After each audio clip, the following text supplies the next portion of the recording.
Ndari ndiri Chikurubi female prison.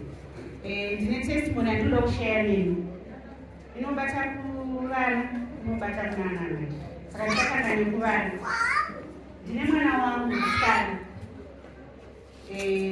Akadzidza chaizvo.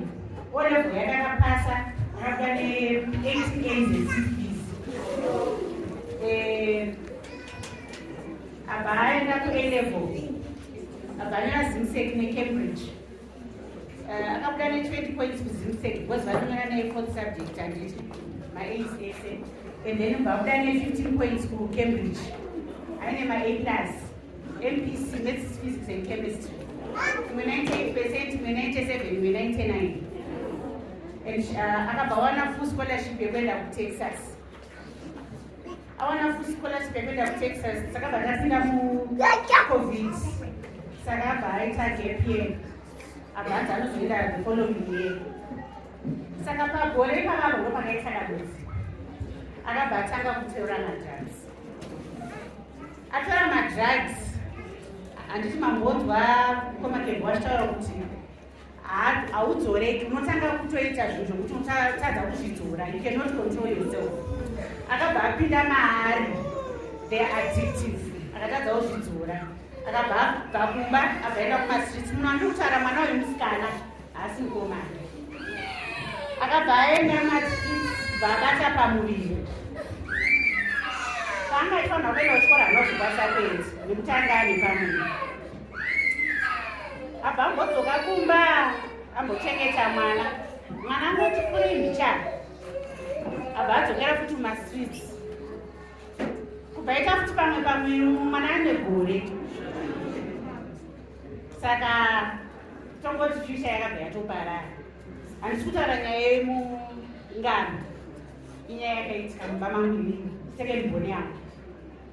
Saka kutaura kwandiri kuita izvezvi mwana uyu ari kuri apa. Zvekuenda kuUS akasisina, zvakabva zvaparara. Vana vairi, vanana baba vakasiyana. Saka muri kuona zvinoita madrugs. Anokudhiraivha kuti uite zvimwe zvinhu zvausingafunge. Future yaunenge wakarongera mwana kana kuti anenge akazvirongera yese inobva yatoparara nekuda kwemadrugs. Hapana chimwe chinhu chakakonzeresa kuti mwana uyu aite izvi kunze kwemadrugs. Aikuti avanzi Christ omefe mutoriro. Saka nyaya iyi ndakoitaura kune vabereki nevana. Iyi nyaya yakanyanya kurerekera kuvana. Ngatisapedze maresources emaparents edu. Vanenge vashingaira kuti tiende kuchikoro, vana muende kuchikoro. Vapedza future yese yobva yaparara. Asina kana basa rachakwanisa kuwanda nemusoro. Because izvozvizvi mental state yake haisati yastable. Saka zvinonetsa kuti aite anything. Anotombomonitwa ari kuri apa. And then kuna ana amai ndinombosiyo lesson through this testimony.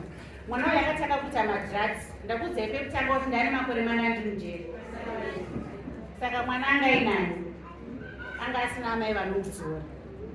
Saka isusu machoices atinoita semaparents, vana amai ngatigutsikane nezvatinenge tinazvo. Ngatisakombeye upenyu hwangu nehwepanext. Nekuti inini mhosva yangu yandakapindira inyeri yemari, ndaida kuwedzeredza, handina kugutsikana neupenyu hwandairarama.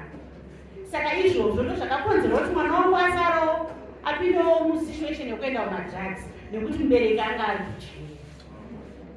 Saka vana mai ngatiiteiwo zvimwe zvinhu zvekuti vana vedu vaiyemura. Vasazogume vapinda mumasituations ekuti vanoopta kuti beta ndiita hangu zvemadrugs. Saka nangoti ndimokudzaiwo testimony kuti mubatsirikanewo.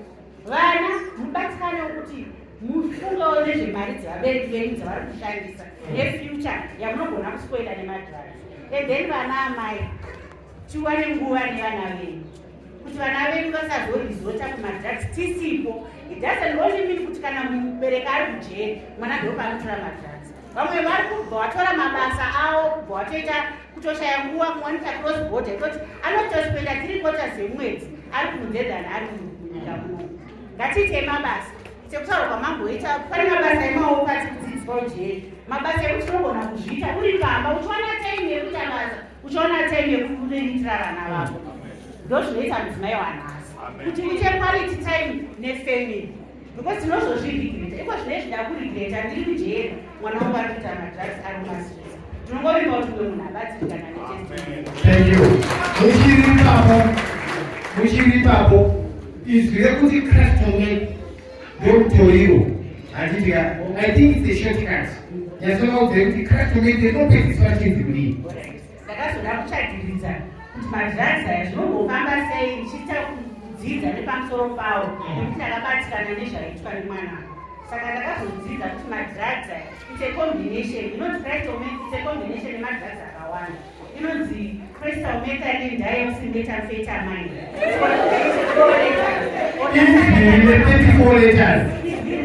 34 letters saka imagine the 34 letters drug richipinda mumwiri wako rinokusiyawo kupenye.